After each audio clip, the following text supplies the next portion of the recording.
ખબરોમાં બન્યા રહેવા માટે બેલ આઇકોન દબાવો અને એબીપી અસ્મિતાને સબસ્ક્રાઇબ કરો. વડોદરામાં પાખંડી પ્રશાંત ઉપાધ્યાયને મદદ કરનાર વધુ એક શિષ્યાની ધરપકડ કરાઈ છે. પોલીસે પાખંડીની મદદ કરનાર શિષ્યા દિશા ઉર્ફે જોનની ધરપકડ કરી છે.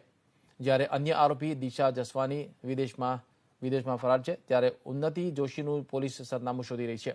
વર્ષ 2015માં પોતાના જ સેવકની 15 વર્ષીય કિશોર પર ઢોંગીએ દુષ્કર્મ ગુજાર્યું હોવાની ફરિયાદ નોંધાઈ છે અને ઢોંગી મહંત પ્રશાંતે પીડિતાનો વિડીયો બનાવી બદનામ કરવાની ધમકી આપી 10 વખત દુષ્કર્મ આચર્યાની ફરિયાદ છે. સેવા કરવાના બહાને પીડિતાને આશ્રમમાં બોલાવી આરોપીએ કેફી ગોળી આપી દુષ્કર્મ ગુજારતો હોવાનો ફરિયાદમાં ઉલ્લેખ કરાયો છે. જોકે હાલ તો પોલીસે એક શિષ્યની ધરપકડ કરી વધુ તપાસ હાથ ધરી છે.